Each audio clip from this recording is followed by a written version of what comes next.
घर वालों के शादी के प्रेशर से बचने के लिए मैंने ऑनलाइन 9.9 यूएन देकर एक लड़की को हायर किया और फेक शादी करने की तैयारी की। लेकिन किसे पता था कि जब हम मैरिज रजिस्ट्रेशन ऑफिस में रजिस्ट्रेशन कराने पहुंचे तो स्टाफ ने मुझे गौर तिरस्कार से देखते हुए कहा, तुम तो पहले से शादीशुदा हो, फिर रजिस्ट्रेशन कराने क्यों आए हो? क्या तुम्हें बिगमी क्राइम के बारे में नहीं पता? मैरिज रजिस्ट्रेशन ऑफिस से बाहर निकलने के बाद मैंने हाथ में प्रिंट हुआ मैरिज सर्टिफिकेट देखा और पूरी तरह स्टन्ड रह गया। मेरे पास खड़ी लड़की ने भी अफसोस से कहा, मिस्टर लिन, जब आपकी पहले से शादी हो चुकी है तो फिर मुझे पैसे देकर हायर क्यों किया? इतना कहकर उसने एक ही बात छोड़ी, एडवांस रिफंड नहीं होगा, और तुरंत वहां से भाग गई। मैं वहीं खड़ा रह गया। काफी देर तक मुझे समझ ही नहीं आया, जिसने आज तक किसी लड़की का हाथ तक नहीं पकड़ा उसकी शादी कैसे हो सकती है। मैंने फिर से हाथ में पकड़े प्रिंट को देखा। सर्टिफिकेट की फोटो में आदमी सचमुच मैं ही था। जहां तक उस औरत की बात थी उसका नाम शेन यूचू था। वह बहुत खूबसूरत थी लेकिन मैं उसे बिल्कुल नहीं जानता था। मैंने तुरंत फोन निकाला, फोटो खींचकर एक काले प्रोफाइल फोटो वाले कॉन्टैक्ट को भेजी और मैसेज किया, पता करो ये कौन है। सामने से तुरंत रिप्लाई आया, रिसीव्ड। मैंने दिल की उलझन दबाई, अपनी पुरानी इलेक्ट्रिक बाइक उठाई और एक आलीशान विला की तरफ चल पड़ा। जैसे ही बाइक पार्क की, पीछे से नौकरों की बातें सुनाई दी, ये कौन है, कितना हैंडसम है। दूसरा बोला, चुप रहो, बेकार मत बोलो, ये लिन फैमिली का नाजायज बेटा है। इसकी माँ उस समय बड़ा पेट लेकर यहाँ इंसाफ मांगने आई थी। उस बूढ़ी औरत की तो कोई शर्म ही नहीं थी, तरह तरह के बहाने बनाकर लिन फैमिली में रहने की कोशिश करती रही। हाँ, इसे अपनी लिमिट पता थी। ये मिडिल स्कूल से ही बाहर जाकर रहने लगा था। पता नहीं आज किस काम से आया है। मैंने भौहें सिकोड़ ली और ऐसे दिखाया जैसे कुछ सुना ही नहीं। सीधे लिविंग रूम में चला गया। दरवाजे पर खड़ी माँ ल्यूली ने मुझे देखते ही घबरा कर ऊपर खींच लिया। पहले मेरे साथ तुम्हारे बड़े भाई से मिलो। हाँ, मैरिज सर्टिफिकेट ले लिया ना? मैंने धीरे से जवाब दिया, ले लिया। वह बोली, अच्छा है, अपनी आइडेंटिटी हमेशा याद रखना। शी सिंह तुम्हारे बड़े भाई की फियांसे है। इतना बड़ा टॉप लग्जरी फैमिली तुम्हारे जैसे नाजायज बेटे के बस की बात नहीं, सिर्फ तुम्हारा भाई ही उसके लायक है। मेरी आंखों में ठंडक उतर आई। शेन शिन ने यूनिवर्सिटी में 4 साल तक मेरा पीछा किया था, लेकिन ग्रेजुएशन वाले दिन वह मेरे बड़े भाई लिन फैन के साथ चली गई। ल्यूली ने मुझे तुरंत किसी से शादी करने को मजबूर किया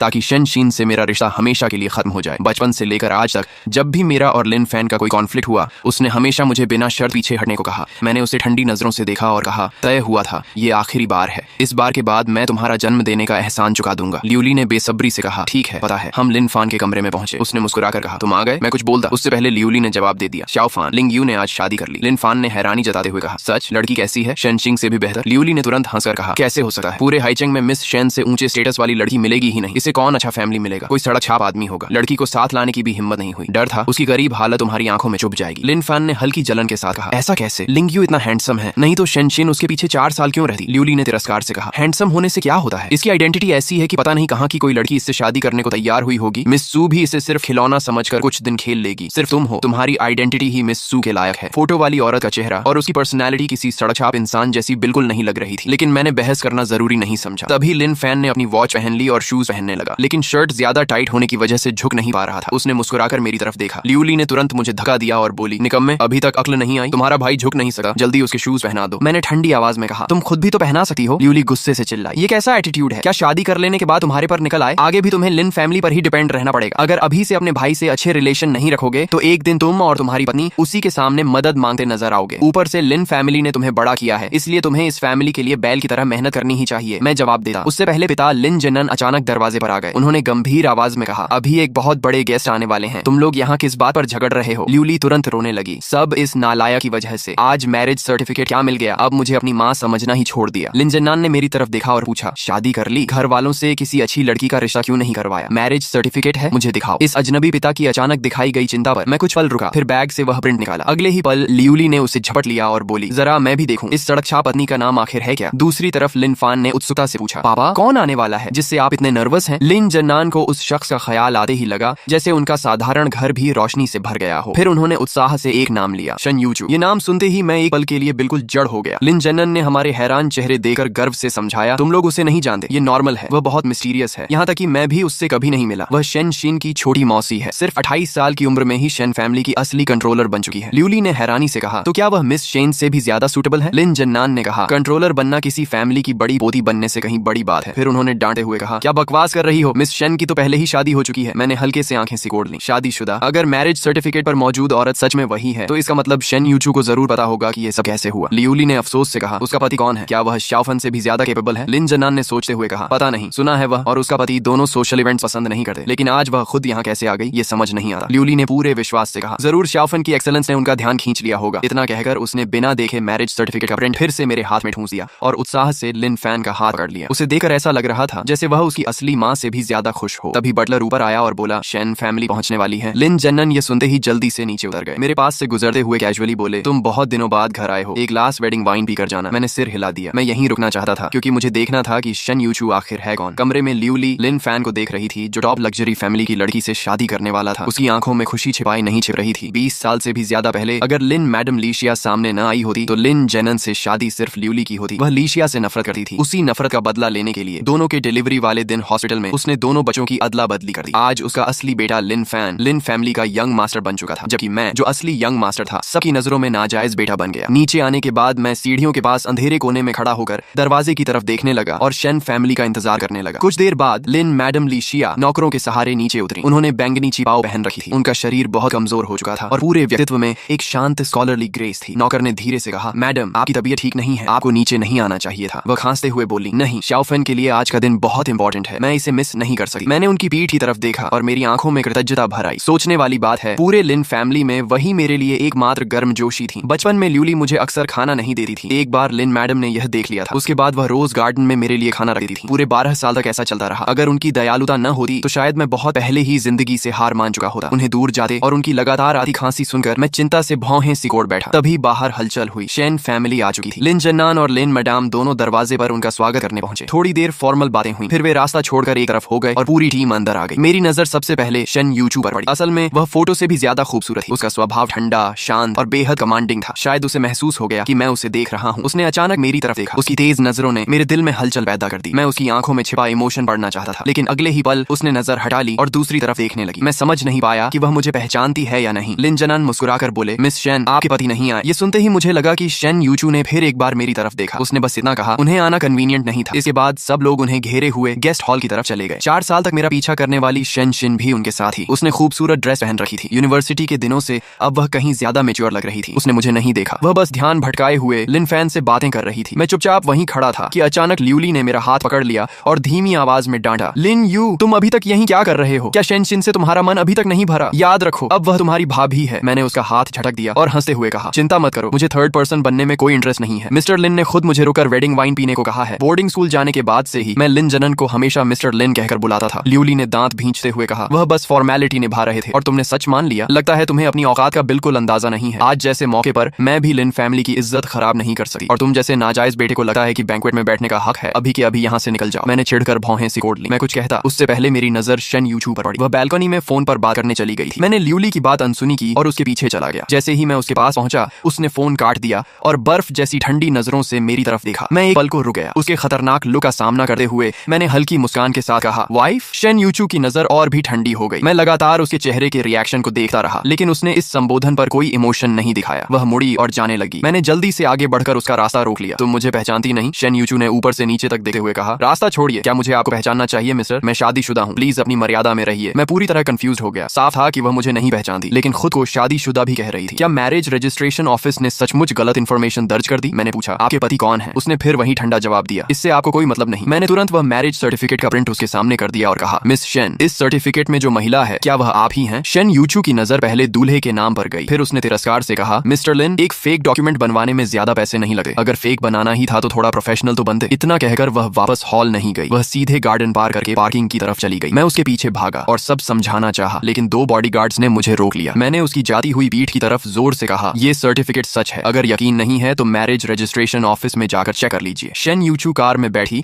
और बिना रुके वहां से चली गई। सिर्फ उसकी पर्सनल असिस्टेंट वहीं रुक गई। मैं वापस हॉल में लौटा तो सामने लिन फैन मिल गया। उसने मुझे अभी अभी शेन यूचू के पीछे जाते हुए देख लिया था। उसके चेहरे पर अजीब सा एक्सप्रेशन था। दूसरी तरफ लिन जन्नन परेशान होकर बोले, मिस शेन अचानक क्यों चली गई? क्या हमारी तरफ से हॉस्पिटैलिटी में कोई कमी रह गई? लिन फैन ने मुट्ठी भींचते हुए धीरे से कहा, मैंने लिन यू को मिस शेन को परेशान करते देखा। वह बहुत गुस्से में चली गई। जाते जाते उन्होंने कहा कि आप अपने घर वालों को कंट्रोल कीजिए। लिन यू की वजह से कहीं शेन फैमिली को ऐसा न लगे कि हमारे फैमिली की अपब्रिंगिंग खराब है। ये सुनते ही लिन जन्नन का चेहरा गुस्से से काला पड़ गया। दूसरी तरफ मैं अपनी पुरानी इलेक्ट्रिक बाइक पर शेन यूचू का पीछा करते करते उसे खो चुका था और इसी बात पर परेशान था कि तभी फोन बज उठा। कॉल उठाते ही दूसरी तरफ से एक लड़की की आवाज आई, बॉस, शेन यूचू की इन्फॉर्मेशन मिल गई। शेन यूचू शेन फैमिली के ओल्ड मास्टर की दूसरी बेटी है। कहा जाता है कि वह बेहद कोल्ड ब्लडेड है, इसलिए बचपन से ही उसे विदेश भेज दिया गया था। सबको लगता था कि शेन फैमिली आखिरकार बड़े बेटे यानी शेन शीन के पिता को मिलेगी, लेकिन किसी ने नहीं सोचा था कि पिछले हफ्ते शेन यूचू अचानक चाइना लौटेगी और पता नहीं कौन से पावरफुल मेथड्स इस्तेमाल करके ओल्ड मास्टर को पोजीशन छोड़ने पर मजबूर कर देगी। अब पूरा शेन ग्रुप उसी के कंट्रोल में है। मैंने भौहें सिकोड़ते हुए कहा, उसका कॉन्टैक्ट नंबर और स्केड्यूल पता करो, उसके बाद मैं खुद उससे मिलूंगा। कॉल खत्म करने के बाद मैंने माथा दबाया। मामला उम्मीद से कहीं ज्यादा कॉम्प्लिकेटेड था। शेन यूचू जैसी आइडेंटिटी वाली औरत से मिलना आसान नहीं था। आज मुझे मजाक में उसे वाइफ नहीं कहना चाहिए था। बेवजह उसे नाराज करके करके भेज दिया। मैंने लंबी सांस ली और अपनी टूटी फूटी बाइक फिर से स्टार्ट कर दी। मैं धीरे धीरे अपनी बाइक चलाते हुए घर की तरफ लौटने लगा। शहर के शोर शराबे और चमक दमक वाले सेंटर एरिया को छोड़कर मैं सबब की एक पुरानी बस्ती में पहुंचा। मिडिल स्कूल के समय जब मैं लिन फैमिली का घर छोड़कर निकला था तब मेरे पास ज्यादा पैसे नहीं थे, इसलिए मजबूरी में यहीं एक पुराने मकान में किराए पर रहने लगा। बाद में आदत पड़ गई तो फिर कभी घर बदलने का सोचा ही नहीं। बस एक मोड़ और पार करना था कि अचानक सड़क किनारे से लगभग 80-90 साल की एक बुजुर्ग महिला सामने आ गई। मैंने तुरंत ब्रेक लगाया। थोड़ी सी देर होती तो एक्सीडेंट हो जाता। पहले मुझे लगा शायद किसी ने जानबूझकर सामने आकर रोक लिया है, लेकिन ध्यान से देखा तो वह साफ सुथरे कपड़ों में थी और उनके गले में एक कार्ड लटका था। उस पर कॉन्टैक्ट नंबर लिखा था और नीचे लिखा था, अगर यह बुजुर्ग महिला रास्ता भटक जाए तो कृपया इस नंबर पर कॉन्टैक्ट करें, उचित रिवॉर्ड दिया जाएगा। साफ था कि उन्हें अल्जाइमर्स डिजीज थी। मैंने तुरंत फोन निकाला और कार्ड पर लिखा नंबर डायल करने लगा। तभी अब तक बिल्कुल खोई खोई सी दिख रही बुजुर्ग महिला ने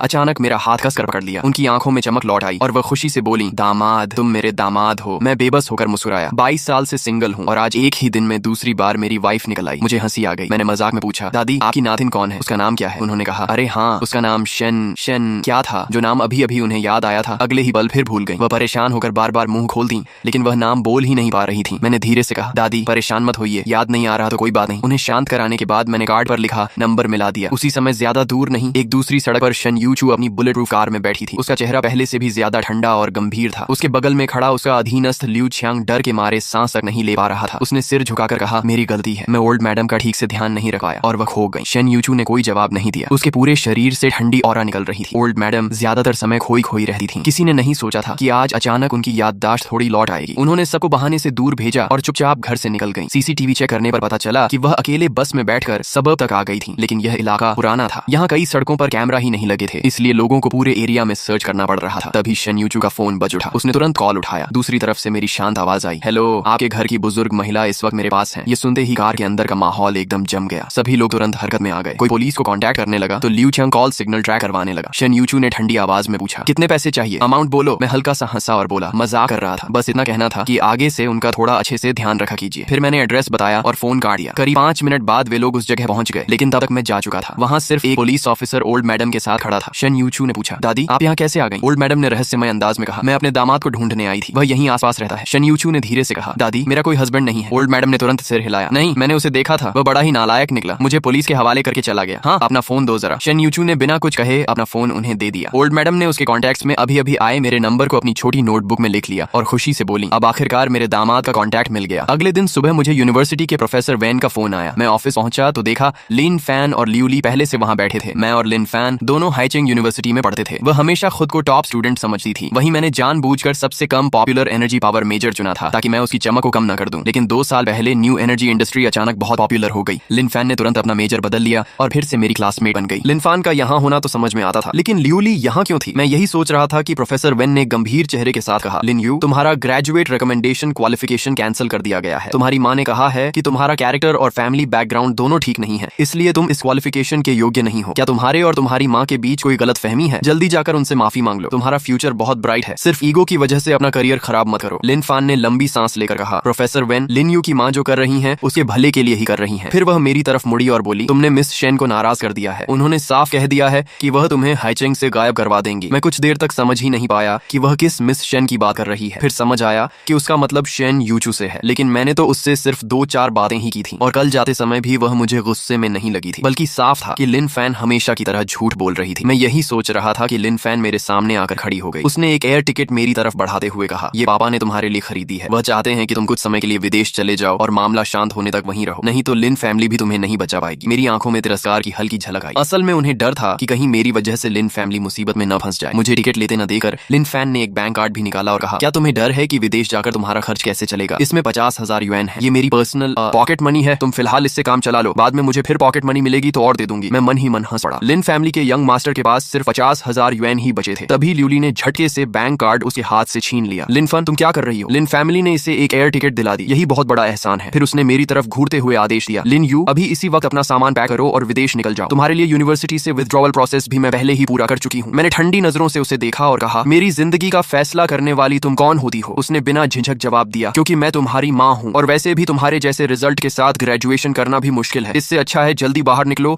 और जॉब करके पैसे कमाओ। प्रोफेसर वेन से रहा नहीं गया। उन्होंने कहा, लिन यू की माँ, आपको गलत फहमी हुई है, स्टूडेंट लिन। लेकिन उनकी बात पूरी होने से पहले ही ल्यूली ने बीच में काट दिया। प्रोफेसर, आपको इसकी तरफदारी करने की जरूरत नहीं है। मैं इससे ज्यादा अच्छी तरह जानती हूँ कि ये कैसा इंसान है। ये पोस्ट ग्रेजुएट इसलिए करना चाहता है क्योंकि लिन फैन भी कर रही है। पहले आईने में अपनी शक्ल देख ले, इसकी क्या औकात की लिन फैन की बराबरी करे। प्रोफेसर वेन एक पल के लिए चुप रह गए, फिर हैरानी से लिन फैन की तरफ देखकर बोले, लेकिन मुझे याद है तुम्हें ग्रेजुएट रिकमेंडेशन नहीं मिली थी और तुमने पोस्ट ग्रेजुएट एंट्रेंस एग्जाम भी नहीं दिया था। लिन फैन विनम्रता से मुस्कुराई और बोली, मैं स्पेशल एडमिशन रूट से आई हूँ। प्रोफेसर के पूछने पर उसने बनावटी विनम्रता से कहा, डॉक्टर यू ने hydrogen clean fuel technology successfully develop की है और उसका पैटेंट भी लिया है। उन्हें डॉक्टरेट टाइटल मिला है। ये सुनकर मैं अंदर ही अंदर चौंक गया। डॉक्टर यू, मुझे खुद ही नहीं पता था कि मैं लिन फैन को स्पेशल एडमिशन दिला रहा हूँ। सच तो यह था कि लिन फैमिली ने कभी मेरी थोड़ी बहुत मदद की थी। उसी एहसान के बदले मैं कई सालों से डॉक्टर यू नाम से उनकी कंपनी को टेक्निकल सपोर्ट देता आ रहा था। मैंने अपनी पहचान छिपाने के लिए ये झूठ भी फैलाया था कि मुझे किसी ने स्पॉन्सर करके पढ़ाया है, लेकिन लिन फैन आगे झूठ करती रही। मेरी माँ ने उस समय डॉक्टर यू की पढ़ाई में मदद की थी, इसलिए पढ़ाई पूरी होने के बाद डॉक्टर यू खुद हमारे घर आए और बोले कि मेरी माँ उनकी लाइफ सेवर है, तभी से वह हमारी कंपनी को लगातार टेक्नोलॉजी सपोर्ट दे रहे हैं। मुझे पूरा भरोसा है कि वह मेरी किसी भी रिक्वेस्ट को मना नहीं करेंगे। प्रोफेसर वेन ने उसकी बात पर विश्वास कर लिया और पूछा, तो डॉक्टर यू इस समय कहाँ काम कर रहे हैं? लिन फैन बोली, डीन, जल्द ही डॉक्टर यू को हमारी यूनिवर्सिटी में टीचिंग के लिए इनवाइट करने वाले हैं। प्रोफेसर वेन बेहद खुश हो गए। उन्होंने मेरी तरफ देखकर कहा, लिन यू, तुम्हारा रिसर्च डायरेक्शन भी डॉक्टर यू जैसा ही है। जब वह आएंगे तो मैं तुम्हारी उनसे पहचान करवा दूंगा। अगर डॉक्टर यू तुम्हारे लिए रिकमेंडेशन दे दें तो शायद तुम्हारी ग्रेजुएट रिकमेंडेशन फिर से मिल सकती है। लिन फैन ने चिंता दिखाने का नाटक करते हुए कहा, प्रोफेसर वेन, क्या ऐसा करना ठीक रहेगा? शेन फैमिली तो हाईचेंग की सबसे अमीर फैमिली है, हर साल हमारी यूनिवर्सिटी को बहुत बड़ा रिसर्च फंड देती है। अभी डॉक्टर यू की वैल्यू बहुत ज्यादा है। अगर डॉक्टर यू सच में बोल देंगे तो यूनिवर्सिटी शायद उन्हीं की बात मानेगी। फिर उसने आह भरते हुए कहा, लेकिन डॉक्टर यू मेरी माँ की इज्जत करते हैं। अगर मैं उनसे कहूँ तो वह पूरी कोशिश करेंगे। लेकिन लिन यू तो मेरे पिता का नाजायज बेटा है और मेरी माँ के ऑपोजिट साइड पर है। लिन यू, चाहो तो मैं तुम्हारे लिए डॉक्टर यू से बात कर सकती हूँ। मैंने हल्की हंसी के साथ मना कर दिया। इस समय लिन फैन मुझे किसी सर्कस के जोकर से ज्यादा नहीं लग रही थी। मैंने प्रोफेसर वेन से कहा, प्रोफेसर, आप जानते हैं कि मुझे ग्रेजुएट रिकमेंडेशन में कभी खास इंटरेस्ट नहीं था। ल्यूली ने होंठ सिकोड़ते हुए कहा, बेकार कोशिश मत करो। मिस शेन को नाराज करके भी हाईचेंग में जॉब मिलने का सपना देख रहे हो? सपना ही देखते रहना। मैंने शांत स्वर में कहा, मुझे नहीं लगता कि हाईचेंग में कोई इतना ताकतवर है कि पूरे शहर को कंट्रोल कर सके। प्रोफेसर वेन गुस्से में बोले, अगर कहीं जॉब नहीं मिले तो मेरे पास आ जाना, मेरे असिस्टेंट बन जाना। उनकी बात सुनकर मेरे दिल में गर्मजोशी भर गई। मैंने कहा, प्रोफेसर, मेरे और मिस शेन के बीच सिर्फ एक छोटी सी गलतफहमी है, क्लियर हो जाएगी। आपको मेरी चिंता करने की जरूरत नहीं है। यह देखकर लिन फैन ने मुठियां भींच ली और ताने भरे अंदाज में बोली, लिन यू, क्या तुम फिर से मिस शेन के पीछे जाने वाले हो? उनकी शादी हो चुकी है, तुम्हारा ऐसा करना बिल्कुल ठीक नहीं है। उसकी बात सुनते ही ल्यूली का गुस्सा फट पड़ा। अगले ही पल उसने सबके सामने मेरे चेहरे पर जोरदार थप्पड़ मार दिया। मैं अविश्वास से उसे देखता रह गया। मुझे उम्मीद नहीं थी कि वह प्रोफेसर वेन के सामने भी हाथ उठा देगी, लेकिन उसे जरा भी शर्म नहीं आई। उसने उंगली मेरी तरफ तान कर कहा, लगता है इतने साल बाहर रहकर तुम घर के रूल्स भूल गए हो। अभी अपने बड़े भाई से माफी मांगो और प्रॉमिस करो कि आगे कभी शेन फैमिली के किसी मेंबर से मिलने की कोशिश नहीं करोगे। मेरी आंखों की सारी गर्माहट खत्म हो गई, सिर्फ ठंडी नफरत बची। जिस दिन मैंने कहा था कि यह आखिरी बार है, उसने उस बात को बिल्कुल भी सीरियस नहीं लिया। वह आज भी मुझे वही दब्बू बच्चा समझ रही थी जो बचपन में उसके सामने सिर झुकाकर रहता था, गालियां सुनता था, मार खाता था, लेकिन कभी जवाब नहीं देता था। बाद में जब मैं घर छोड़कर यूनिवर्सिटी आया और फिर उससे मिला तो मेरी हालत पहले जैसी गरीब जरूर थी, लेकिन अब मैं उसके सामने सिर उठाकर खड़ा होता था। शायद उसने सोचा कि इतने साल मार न खाने से मैं अपनी औकात भूल गया हूँ। वह अब भी यही सोच रही थी कि आज मुझे फिर से सबक सिखाएगी, लेकिन तभी मैं धीरे धीरे उसके सामने जाकर खड़ा हो गया। उसने होंठों पर मुस्कान ला ली। उसे लगा मैं माफी मांगने आया हूँ। अगले ही पल मैंने मुट्ठी उठाई और पूरी ताकत से उसके चेहरे पर घूंसा मार दिया। लिन फैन की आंखों के आगे अंधेरा छा गया। वह लड़खड़ा कर रह गई। ल्यूली गुस्से से चिल्लाती हुई मेरी तरफ दौड़ी, लिन यू, तुमने उसे मारने की हिम्मत कैसे की? मैंने धीरे से उसकी तरफ सिर घुमाया। मेरे पूरे शरीर से खतरनाक ऑरा निकल रही थी। मेरा चेहरा देखकर ल्यूली वहीं जम गई। डरते हुए बोली, क्या करने वाले हो? एहसान फरामोश, मैं तुम्हारी माँ हूँ, क्या मुझ पर भी हाथ उठाओगे? मैंने बर्फ जैसी ठंडी आवाज में एक एक शब्द बोलते हुए कहा, जब माँ होने का फर्ज निभाया ही नहीं तो बेटे से भी फर्ज निभाने की उम्मीद मत रखना। आज के बाद मेरी जिंदगी में दखल देने की कोशिश मत करना। अगर आगे भी तुमने मेरे खिलाफ कुछ किया तो उसका कई गुना हिसाब मैं लिन फैन से लूंगा। इतना कहकर मैंने प्रोफेसर वेन की तरफ मुड़कर गहरा झुकर प्रणाम किया। पिछले 4 सालों में उन्होंने जो मेरा साथ दिया उसके लिए दिल से धन्यवाद कहा और बताया कि मेरा काम खत्म होते ही मैं वापस यूनिवर्सिटी लौट आऊंगा। इतना कहकर मैं बिना पीछे देखे वहां से निकल गया। जब तक मेरा साया भी ऑफिस से गायब नहीं हो गया तब तक ल्यूली वहीं स्तब्ध खड़ी रही। मैं अभी यूनिवर्सिटी गेट से बाहर निकला ही था कि जीवे का फोन आ गया। उसने कहा, बॉस, सब पता चल गया। अब समझ आया कि शन यूचू बाहर सबको क्यों कहती है कि उसकी शादी हो चुकी है, लेकिन वह आपको पहचानती क्यों नहीं। शन फैमिली बाहर से जितनी शानदार दिखती है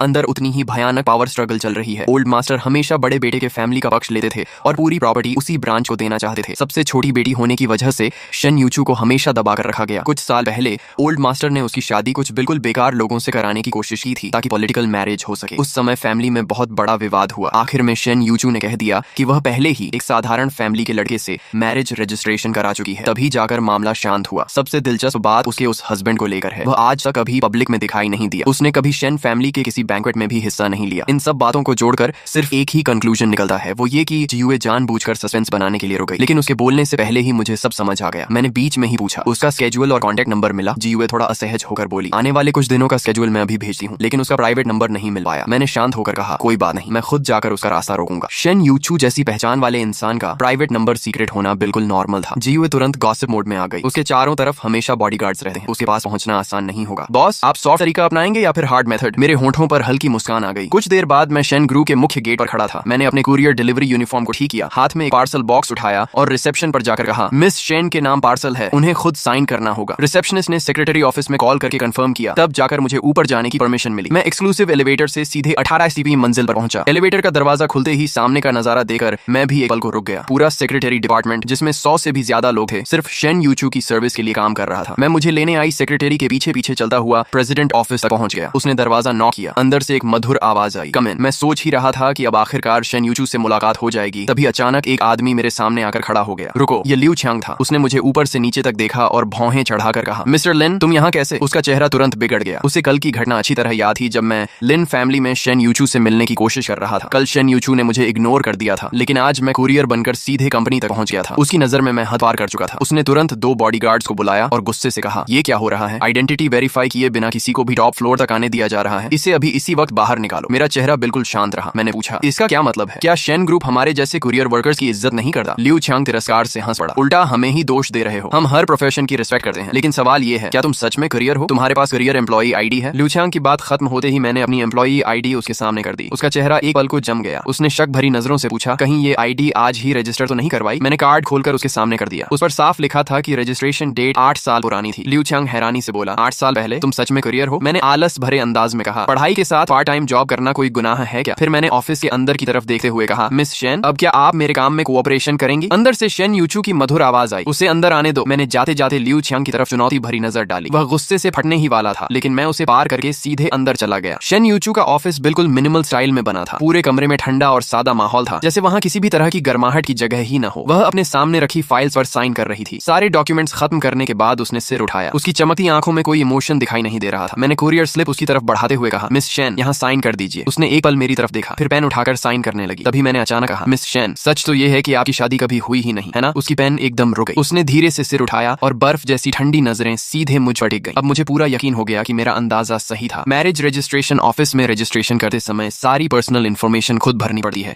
वहाँ गलती होने की संभावना नहीं होती। दूसरी तरफ शेन यूचू दुनिया के सामने खुद को मैरिड बताती थी, लेकिन मुझे बिल्कुल नहीं पहचानती थी। जीयूए की इन्वेस्टिगेशन के बाद सिर्फ एक ही सच बचता था। घर वालों के मैरिज प्रेशर से बचने के लिए उसने दुनिया के सामने एक फेक हस्बैंड बना रखा था। वह कभी मैरिज रजिस्ट्रेशन ऑफिस गई ही नहीं थी, इसलिए उसे यह पता ही नहीं था कि ऑफिशियल रिकॉर्ड्स में हमारी शादी रजिस्टर हो चुकी है। मैंने गंभीरता से कहा, मिस शेन, मुझे पता है मेरी बात सुनने में बहुत स्ट्रेंज लगेगी, लेकिन हमारी सच में शादी हो चुकी है। शेन यूचू धीरे धीरे अपनी चेयर पर सीधी बैठ गई। उसके चेहरे पर हल्की नफरत दिखाई दी। उसने कहा, मिस्टर लिन, बेकार की कोशिश मत कीजिए। मान भी लें कि मेरी शादी नहीं हुई, तब भी मैं आपसे शादी करके शेनशिन से बदला लेने जैसी घटिया हरकत कभी नहीं करूंगी। मैं हल्का सा मुस्कुराया। साफ था कि उसे मेरे और शेनशिन के पुराने रिश्ते के बारे में पता था। वह यही समझ रही थी कि मैं उससे शादी की बात सिर्फ बदला लेने के लिए कर रहा हूँ, इसलिए वह मेरी किसी बात पर विश्वास नहीं कर रही थी। मैंने जल्दी से कहा, मैं यहाँ शेनशिन की वजह से नहीं आया हूँ, मैं तो आपसे डिवोर्स लेने आया हूँ। मुझे आप लोगों के रिलेशनशिप ड्रामा में बिल्कुल इंटरेस्ट नहीं है। मेरी बात पूरी होने से पहले ही शेन यूचू ने मुझे रोक दिया। उसने जल्दी जल्दी कुरियर स्लिप पर साइन किए, पेपर मेरी तरफ बढ़ाया और ठंडे स्वर में कहा, आगे से मुझे परेशान मत करना, नहीं तो अंजाम अच्छा नहीं होगा। उसकी बात सुनकर मुझे भी गुस्सा आ गया। मैंने कहा, आप पहले ही मेरे साथ अच्छा बिहेवियर कहाँ कर रही हैं? आपने तो पूरे हाइचिंग में ये बात फैला दी कि मुझे शहर से गायब करवा देंगी। शेन यूचू ने भौहें सिकोड़ते हुए कहा, मैंने ऐसा कब? लेकिन उसकी बात पूरी भी नहीं हुई थी कि उसका फोन बज उठा। ये उसकी दादी के लिए रखा गया स्पेशल रिंगटोन था। उसने तुरंत कॉल उठाया। दूसरी तरफ केयरटेकर की घबराई हुई आवाज आई, मिस शेन, ओल्ड मैडम फिर से गायब हो गई हैं। शेन यूचू बिना एक पल गंवाए जल्दी से बाहर निकल गई। मैं भी उसके पीछे जाकर सारी बात साफ करना चाहता था, लेकिन एक बार फिर लियू छियांग ने मुझे रोक लिया। उसने कहा, मिस्टर लिन, मेरी सलाह मानिए, अब यहीं रुक जाइए। आखिर मुझे शेन ग्रुप से बाहर भेज दिया गया। जब मैं अपने किराए के घर के दरवाजे तक पहुंचा, तभी अचानक मुझे पीछे कुछ हलचल महसूस हुई। मैंने मुड़कर देखा तो वही बुजुर्ग दादी चुके चुके मेरा पीछा कर रही थी। मैं बेबस होकर मुस्कुराया। मैं कुछ कहता उससे पहले उन्होंने मेरा हाथ पकड़ लिया और बोली, दामाद, इस बार मुझे छोड़कर मत भागना। घर के अंदर वह डाइनिंग टेबल के पास बैठ गई और लगातार 3 ग्लास पानी पी गई। मैंने गंभीर होकर कहा, दादी, मैं सच में आपका दामाद नहीं हूँ। उन्होंने जिद से कहा, तुम हो। फिर उन्होंने एक और ग्लास पानी एक ही सांस में खत्म कर दिया। मुझे समझ आ गया कि उन्हें समझाना बेकार है। मैंने फोन निकाला और पिछली बार वाला नंबर फिर से डायल कर दिया। सिर्फ एक रिंग हुई और सामने से तुरंत कॉल उठ गया। हेलो। दूसरी तरफ से एक महिला की आवाज आई जो मुझे कुछ जानी पहचानी सी लगी। मैं कुछ बोलता उससे पहले दादी ने झटके से फोन मेरे हाथ से छीन लिया। उसी समय शेन यूचू अपनी पूरी टीम के साथ आसपास उन्हें ढूंढ रही थी। बाहर से वह शांत दिखाई दे रही थी, लेकिन अंदर ही अंदर बहुत परेशान थी। उसकी दादी को सिर्फ अल्जाइमर्स डिजीज ही नहीं थी, वह 87 साल की थी और उनके शरीर के लगभग सभी ऑर्गन्स कमजोर पड़ चुके थे। किसी भी समय उनकी जान को खतरा हो सकता था। फोन बजते ही उसने तुरंत कॉल उठाया। अगले ही पल उसे दूसरी तरफ से अपनी दादी की जोरदार आवाज सुनाई दी। अरे बदमाश लड़की, मुझे लेने मत आना, मैं अपने दामाद के साथ हूँ। नंबर वही था जो पिछली बार मेरे फोन का था, इसलिए शेन यूचू तुरंत समझ गई कि दादी फिर से मेरे साथ है। उसने गहरी सांस लेकर पूछा, दादी आप कहाँ हैं? दादी ने तुरंत जवाब दिया, नहीं बताऊंगी। शेन यूचू ने कहा, आप नहीं बताएंगी तो भी मैं आपको ढूंढ लूंगी। दादी ने जिद में कहा, मुझे ढूंढने की कोशिश भी मत करना और किसी को मेरे पीछे मत भेजना। शेन यूचू ने सिर पकड़ लिया। उसने फोन का माइक ढककर पास खड़े चीफ डॉक्टर से धीरे से पूछा, क्या हम उन्हें फोर्स करके वापस ला सकते हैं? डॉक्टर ने सिर हिलाते हुए कहा, ओल्ड मैडम को इस समय किसी भी तरह का शॉक नहीं देना चाहिए, बेहतर होगा उनकी बात मान ली जाए। वैसे पिछली बार वाला लड़का भी कोई बुरा इंसान नहीं लगता। शेन यूचू ने बेबसी से लंबी सांस ली, फिर फोन पर प्यार से कहा, दादी कम से कम आपकी दवा तो पहुंचानी पड़ेगी। दादी ने तुरंत जवाब दिया, दवा की जरूरत नहीं, मेरे पास सब है, तुम चिंता मत करो, मैं अपने दामाद को साथ लेकर ही घर लौटूंगी। इतना कहकर उन्होंने बिना कुछ और सुने फोन काट दिया और मुस्कुराते हुए फोन वापस मेरी तरफ बढ़ा दिया। चेहरे पर गर्व भरी मुस्कान के साथ दादी बोली, दामाद काम हो गया। मैं पूरी तरह कंफ्यूज्ड होकर उन्हें देखने लगा। ये कैसे बेफिक्र घर वाले हैं? उन्होंने एक अजनबी के भरोसे अपनी बुजुर्ग माँ को छोड़ दिया। मैं फिर से फोन करने ही वाला था कि वी चैट पर नोटिफिकेशन आई। किसी ने फोन नंबर के जरिए फ्रेंड रिक्वेस्ट भेजी थी। मैसेज में लिखा था, मैं दादी की नातिन हूँ। मैंने रिक्वेस्ट एक्सेप्ट कर ली। सामने से तुरंत मैसेज आया, कृपया कुछ दिन मेरी दादी का ध्यान रख लीजिए, उनकी तबीयत अभी ठीक नहीं है, उन्हें किसी भी तरह का शौक नहीं लगना चाहिए। मैं हल्का सा हंसा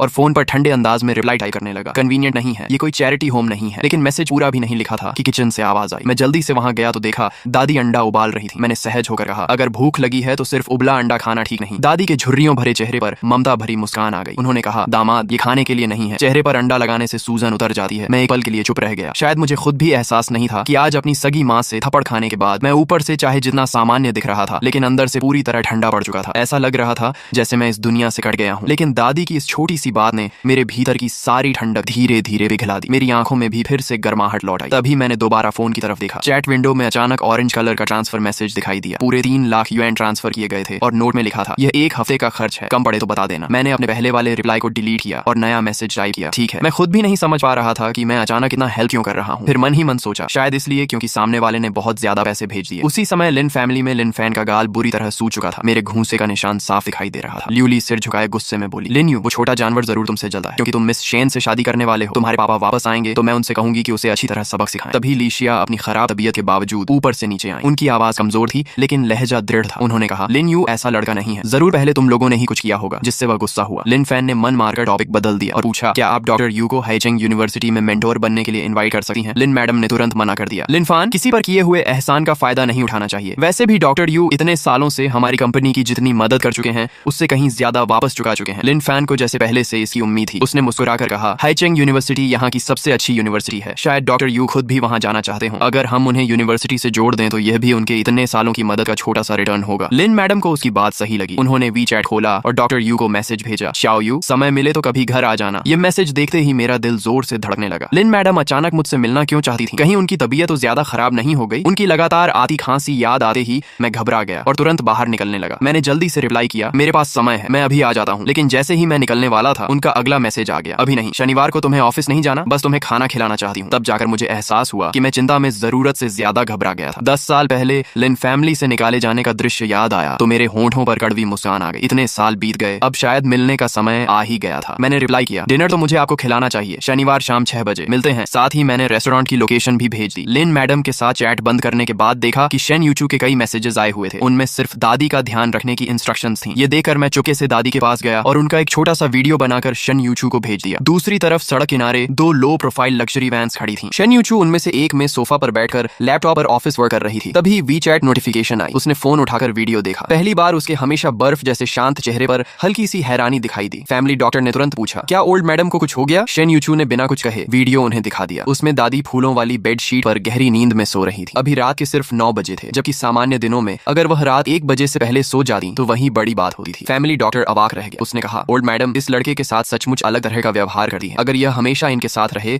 तो उनकी तबीयत जरूर बेहतर हो सकती है। शेन यूचू की आंखें थोड़ी गहरी हो गईं। साफ था कि वह मन ही मन कुछ सोच रही थी। अगले दिन सुबह मुझे शेन यूचू का मैसेज मिला। लगातार बात करते करते उसे ऐसा महसूस होने लगा था जैसे वह किसी पुराने दोस्त से बात कर रही हो। उसने पूछा, क्या मैं आज शाम दादी से मिलने आ सकती हूँ? मैंने तुरंत रिप्लाई किया, बिल्कुल, कभी भी। फिर मैंने उसे अपना पूरा एड्रेस भेज दिया। उसी समय मैं घर के बाहर आराम से खड़ा उसका इंतजार कर रहा था कि अचानक पीछे से एक जानी पहचानी आवाज आई। मैंने मुड़कर देखा, सामने शेन शीन खड़ी थी। यूनिवर्सिटी के दिनों में उसके चेहरे पर हमेशा नरमी और अपनापन रहता था, लेकिन आज वही चेहरा गुस्से से भरा हुआ था। कॉलेज में मैं हमेशा अकेला रहता था, जबकि शेन शीन मिलनसार थी और हर समय मेरे साथ रहती थी। वह मेरी इकलौती दोस्त जैसी थी। लेकिन अब हमारे बीच की सिचुएशन पूरी तरह बदल चुकी थी। मैंने थोड़ी झिझक के साथ पूछा, कोई काम था? शेन शीन ने ठंडी हंसी के साथ कहा, लिन फान ने मुझे तुम्हारी असली आइडेंटिटी बता दी। तुमने मुझसे ये बात छिपाई क्यों? और मैं भी कितनी बेवकूफ थी जो तुम्हारे जैसे इंसान के पीछे 4 साल तक घूमती रही। बड़ा मजा आया होगा। उसकी बात सुनकर ऐसा लगा जैसे किसी ने मेरा दिल कसकर पकड़ लिया हो। 4 साल की फ्रेंडशिप इतनी आसानी से टूट जाएगी मैंने कभी नहीं सोचा था। मैं एक कदम पीछे हट गया, लेकिन वह आगे बढ़कर बोली, क्या तुम्हारे पास मुझे एक्सप्लेन करने के लिए कुछ भी नहीं है? मैंने हल्की हंसी के साथ कहा, नहीं। इतना कहकर मैं मुड़ गया। अगर उसे मेरी फैमिली बैकग्राउंड से इतनी नफरत थी तो ऐसी फ्रेंडशिप रखने का कोई मतलब नहीं था। मेरा यूं चले जाना शेनशिन को अजीब तरह से बेचैन कर गया। उसने बिना सोचे मेरा हाथ पकड़ लिया। तुम नहीं जा सकते। मैंने पलट कर पूछा, और कुछ? उसके चेहरे पर गुस्सा साफ दिखाई दे रहा था। वह मन ही मन सोच रही थी कि रिश्ता खत्म करने वाली तो वह थी, फिर ऐसा क्यों लग रहा था जैसे छोड़कर मैं जा रहा हूँ। कुछ पल बाद उसने ताने भरे लहजे में कहा, तुम अभी भी यहाँ पार्ट टाइम जॉब कर रहे हो? मतलब अभी तक कोई प्रॉपर जॉब नहीं मिली? ऐसा करो, मेरे पर्सनल लाइफ असिस्टेंट बन जाओ। मैंने उसका हाथ छुड़ाते हुए ठंडे स्वर में कहा, शायद मैं उस काम के लायक नहीं हूँ। लेकिन वह जिद पर अड़ी रही। तुम्हें ज्यादा कुछ नहीं करना होगा। कंपनी के पास मेरा एक अपार्टमेंट है, बस वहीं रहना। मेरी डेली लाइफ का ध्यान रखना। हर महीने 50,000 युएन दूंगी। काफी है ना? मेरी आंखें तुरंत ठंडी हो गई। मैंने पूछा, मतलब तुम चाहती हो कि मैं तुम्हारा रखैल बन जाऊं? शेन हंस पड़ी। वो काम तो तुम अच्छी तरह कर लोगे। आखिर तुम्हारी माँ भी तो किसी की रखैल थी। बचपन से वही सब देखते आए हो। फैमिली एक्सपीरियंस है तुम्हारे पास। मुझे पूरा यकीन है कि तुम प्रोफेशनल साबित होगे। उसकी यह बात सुनते ही मैंने जोर से उसका हाथ छड़का। वह सीधे जमीन पर गिर पड़ी। मैं बर्फ जैसी ठंडी नजरों से उसे देकर बोला, बस बहुत हो गया। लेकिन वह उठकर उल्टा मुस्कुराने लगी। उसने कहा, मैं तुम्हें सोचने का समय देती हूँ। जब मन बदल जाए तो कभी भी मेरे पास आ जाना। इतना कहकर वह चली गई। मैं खुद पर कड़वी मुस्कान हंस पड़ा। उसी शाम ऑफिस खत्म होने के बाद शेन यूचू समय पर मेरे पुराने अपार्टमेंट पहुंची। उसके हाथ में फलों का एक बैग था। वीचैट पर भेजे गए एड्रेस के अनुसार उसने दरवाजा नॉक किया। अंदर आते ही उसने देखा कि दादी बिल्कुल स्वस्थ दिखाई दे रही थी। तब जाकर उसने चैन की सांस ली। उसने आसपास नजर दौड़ाई। सिर्फ 60 स्क्वायर मीटर का छोटा सा 2 बेडरूम फ्लैट था, लेकिन बहुत साफ, सलीकेदार और गर्मजोशी से भरा हुआ। तभी बाथरूम से शावर चलने की आवाज आई। शेन यूचू ने जैसे बिजली का झटका लगा हो वैसे तुरंत अपनी नजरें हटा ली। फैमिली डॉक्टर भी अंदर आने ही वाली थी कि शेन यूचू ने उन्हें रोक दिया। आप कार में इंतजार कीजिए। फिर उसने खुद दादी का blood pressure, blood sugar, heart rate और बाकी सारे बेसिक टेस्ट किए। शायद पिछली रात दादी ने बहुत अच्छी नींद ली थी, इसलिए उनकी सारी रिपोर्ट्स बिल्कुल नॉर्मल थी। दादी गर्व से बोली, मेरे दामाद ने मेरा बहुत अच्छे से ध्यान रखा है। अपनी आंखों से सब कुछ देखने के बाद आखिरकार शेन यूचू